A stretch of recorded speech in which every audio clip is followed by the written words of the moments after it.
WWT presents Briefings.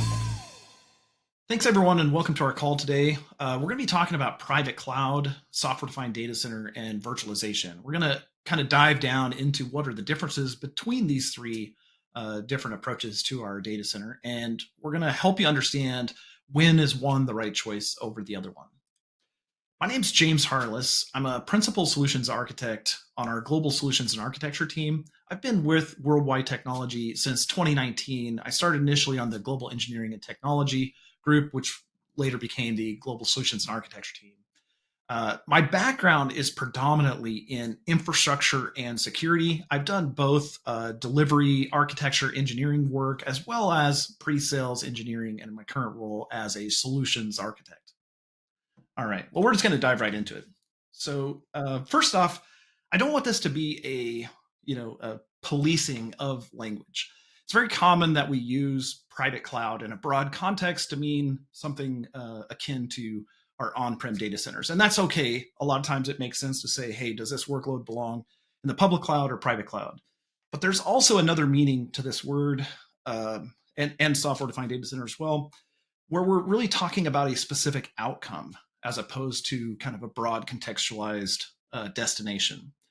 So when we think of private cloud, software-defined data center, and virtualization, we're really talking about concepts that are kind of akin to nested Russian dolls, right? So virtualization being inside of a software-defined data center and software-defined data center being inside of a private cloud. But the biggest difference between these three initiatives is how they're what the scope and scale of them is within the organization. So virtualization is something that's done at a team level or at a department level within IT. So we could be virtualizing a network or the network, I should say. We could be virtualizing the compute, virtualizing the storage, the security, and so forth. And that's done within those independent teams. And it doesn't really depend on the broader IT organization. Whereas software-defined data center is a bigger outcome and requires coordination of multiple teams. So it's done at the leadership level within IT.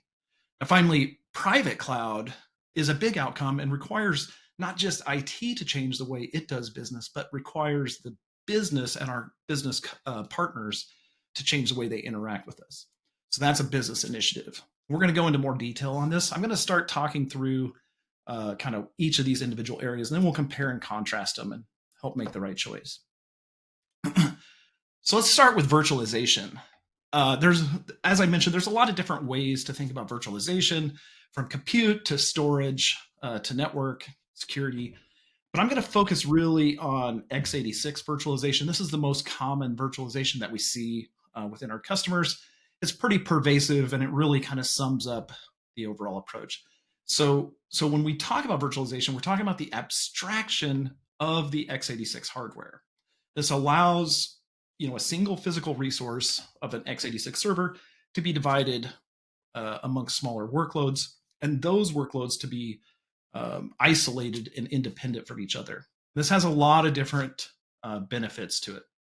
Probably the most commonly understood benefit is the reduced costs around hardware, the reduced costs around power consumption, the reduced staffing costs, and so forth. But the one that I think is really critical and has delivered a lot of specific benefit to our customers is the improved application availability.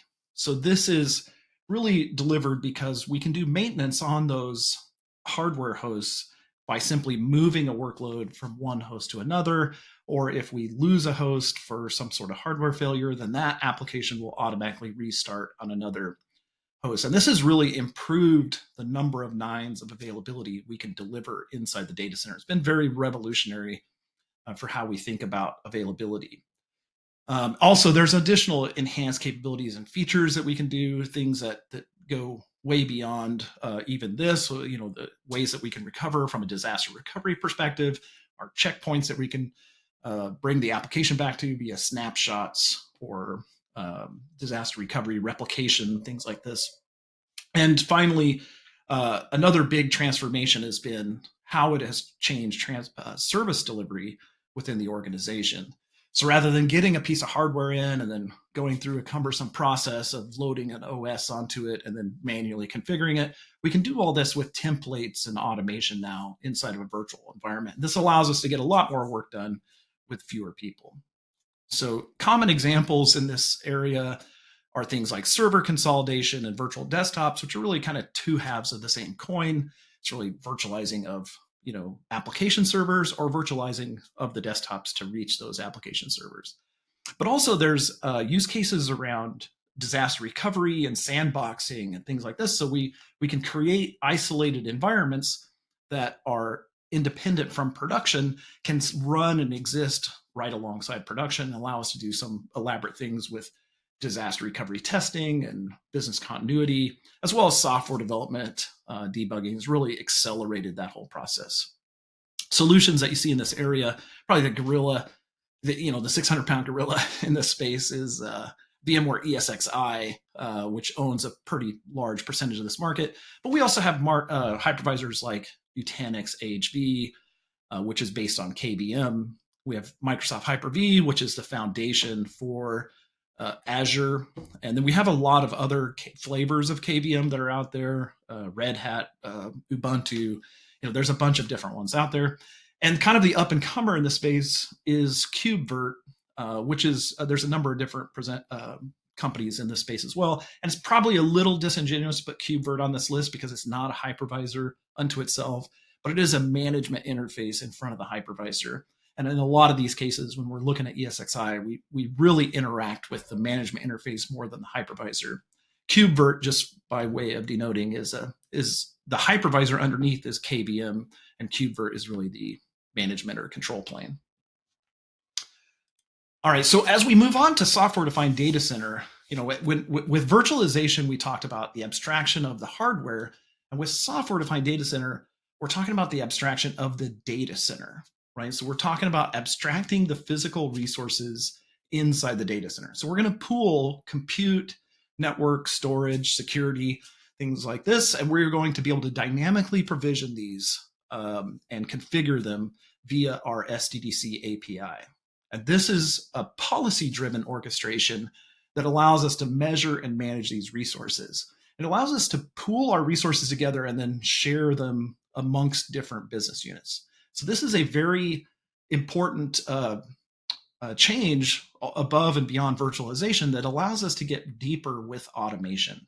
So we start to abstract the entire service, not just, let's say, virtualized compute, but now the entire request of an application and understanding what goes into that application to get better transparency around cost and other things of this nature. Because we're pooling everyone together into an SDDC, we get better usage of our floor space, rack space, power cooling. We get better predictability around cost, and our scaling is really kind of predetermined. So we start to build pods that describe units of measure around compute, storage, network, and security. And then we can repeatedly scale these and duplicate them into availability zones and regions and things like this. This standardization really helps us control costs at an SDDC level so that we can predict how much applications cost, and then we can assign tools on top of that to show that cost back to the businesses that are, or the business partners within our company that are requesting these services.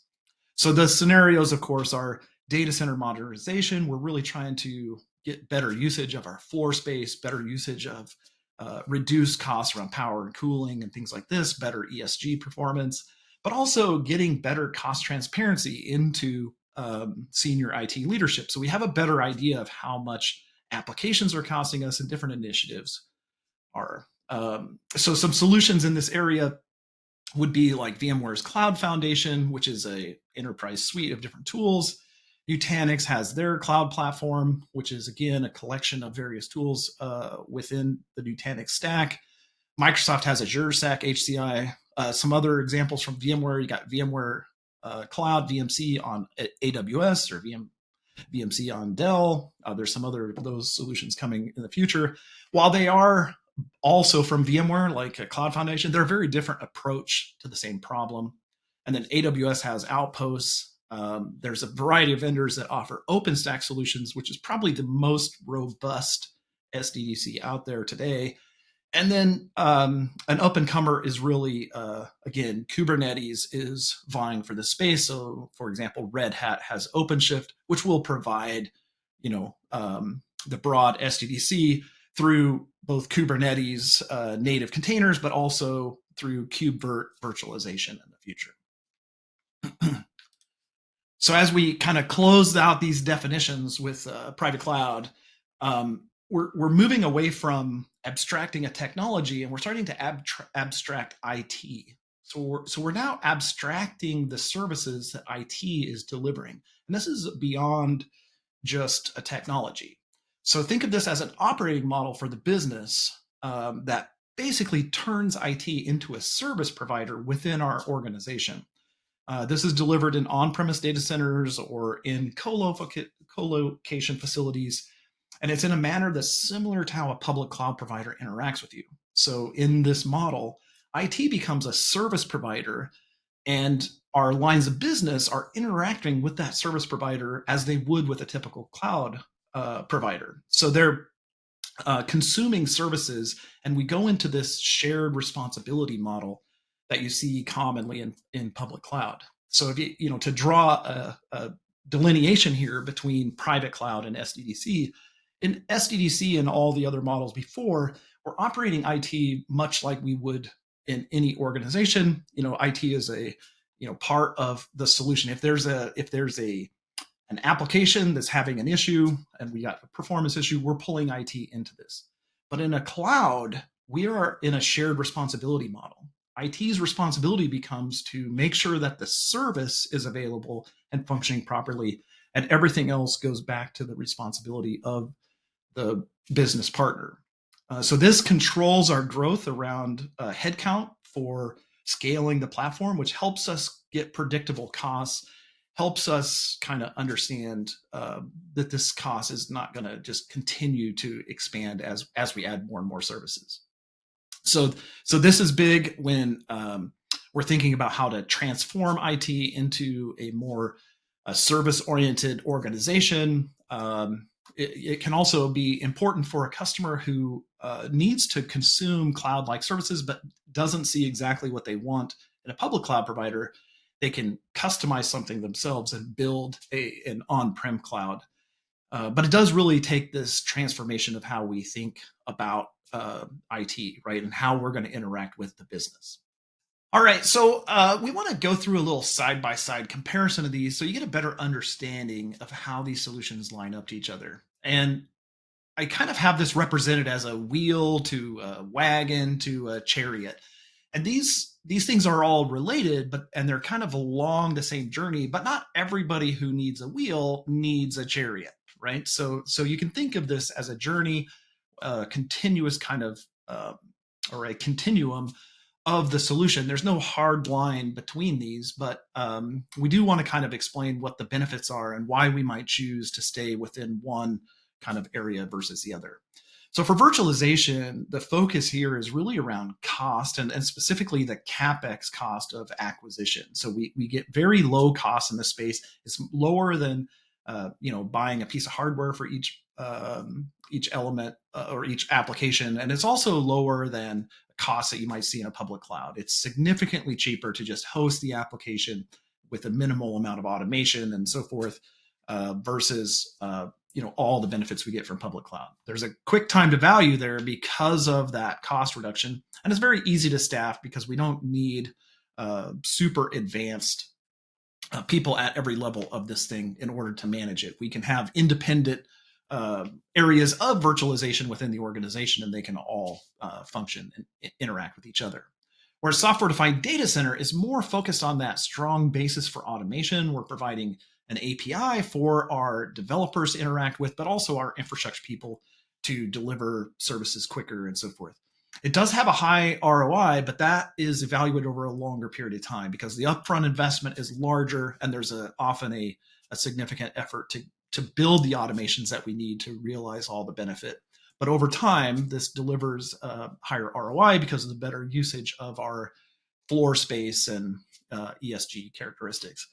It does also facilitate cross-discipline teams, which helps our IT organization be more efficient. It helps us break down these silos between network and compute and storage, and allows us to, kind of build a better, more cohesive IT group that has a common goal, because now the goal is the software-defined data center and not, let's say, the best version of network or the best version of storage. We're making these decisions in the context of the platform, and that helps teams really kind of align together.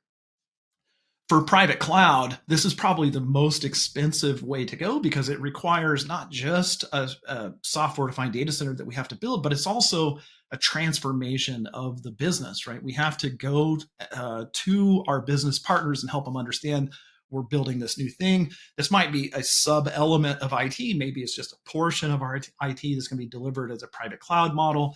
But when they interact with that, there's going to be kind of a shared responsibility model. They're going to get on-demand pricing. When they request a service, it's going to show them, hey, that's going to be so much a month, and so forth.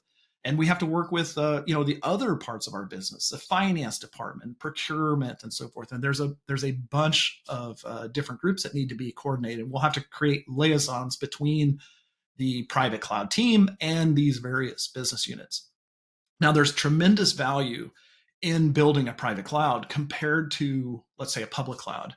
In this space, once we've built our own private cloud and we're controlling it, we're really controlling our destiny. We're controlling how this private cloud is going to interact with the business, and we're customizing the cloud, in this case, the private cloud, to meet what we want out of that from the business perspective. As opposed to when we interact with the public cloud, we're just consuming what is provided to us, right? So there's a big difference here.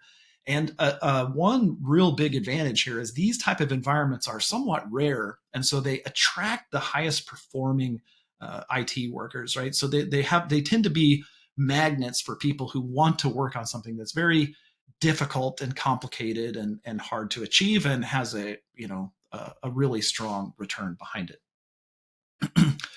So with that in mind, it becomes about choosing the right option for our project, right? We start thinking about, okay, there's these three different options along the spectrum. There's gray areas in between them, but really, where is my project at? And so I'll start with these four questions. I think these are the four most critical questions to ask ourselves and to figure out what we're really working on, so that we make sure that we focus our efforts in the right space. You can imagine if we're in a meeting and someone says private cloud, and someone starts focusing the attention on private cloud as an outcome, and how that might be misaligned with what the real desire is to build a software-defined data center. So to help narrow that down, we look at these questions. We say, first off, who is sponsoring this effort, right? If this effort is being sponsored by the head of an IT department, this is probably expected to be a virtualization outcome, right? We're probably trying to get some outcome that virtualizes a part of our network. Even though it might be referred to as a private cloud, the real goal might be to get to that virtualization outcome. Now, if it's being sponsored by the head of IT or the overall infrastructure leadership, then we might be in that SDDC territory, right? And simultaneously, if our project is being brought to us by business leadership, they probably have broader ideas about how this works. And if they're saying things like, hey, I want an AWS-like experience on-prem, then we really just have to clarify, do we understand that shared responsibility model? Is this what we're after, right? So the next thing we want to ask is, what's the objective of this project? And by this, I mean, are we going for cost, the lowest cost solution we can have? Like most of our applications are going to the public cloud. We're just going to have the small footprint and we just want to have lowest cost. Or are we trying to optimize IT? Are we trying to reduce data center spend over a long time? Are we going to maintain a sizable footprint of on-prem infrastructure? Or are we really trying to do something transformational here, right? Are we really trying to change how IT and the business interact with each other? And along that line of thinking, we have to ask ourselves, is the rest of the business able to join us on this transformative effort? And by this, I mean, this is really focused on private cloud. What I mean is, if we go into this with the idea that, hey, we're going to go private cloud, we're going to go into shared responsibility model, we're going to totally deliver AWS from IT, we have to be sure that the business is with us. So this might take additional investigation or sponsorship from our senior leadership to say, hey, this is how we want it to work, right? But it's important to get that question answered. And then finally, we need to have a vision holder for the project, no matter whether it's virtualization, software-defined data center, or private cloud, but the vision holders kind of change. So when we think about virtualization, we need a vision holder who understands what we're trying to virtualize, why we're trying to do it, and so forth. And when we get to software-defined data center, we need the same thing, but we need that vision holder to lead the various silos. So we're going to have a vision holder who's holding a vision that includes network, compute, storage, security, lifecycle management, automation, things like this, right? So that's a technical vision holder that's kind of pointed to watch after this project above all those silos. Similarly, for private cloud, we still need that technical vision holder to represent all those areas, but we also need a business vision holder. We need someone who is representing what the lines of business need from us and how this is really going to meet their needs. There's a tremendous investment going on here for private cloud, and we want to make sure that that is focused in the right area. So in conclusion, these are three very different outcomes, but they're closely related along that spectrum. You can think of them as a continuous path with different hopping off spots. And there's, like I mentioned, there's stuff in between each of these areas. There's virtualization with automation, and there's software-defined data center with, built-in costing and so forth. And then the next things I want to mention is that again, virtualization is the foundation for software-defined data center, and all SDDC includes virtualization. In fact, it includes virtualization of multiple different areas, but not all virtualization is an SDDC. And this comes up quite a bit where we conflate virtualization SDDC. Also, SDDC is the technical foundation for private cloud, but it's not the entire enchilada. Right. So private cloud is always built on an SDDC. That is the technical platform. Even public cloud is built on an SDDC. AWS, Azure, so forth, they're all SDDCs underneath the covers with an cloud operating model laid on top. And so cloud, and in this case, private cloud, is as much of a business outcome as it is a technical outcome. So I kind of want to leave that thought as the closing here. I want to encourage you to schedule a briefing or workshop with WWT. We're happy to dive deeper into these concepts. We have a number of sample architectures, successful use cases, success stories we can share with you. We can also walk you through what doesn't work, things that we've encountered that will cause you problems. And no matter where you are on this journey between virtualization and private cloud, we're happy to help. I want to thank you for your time today, and have a good day.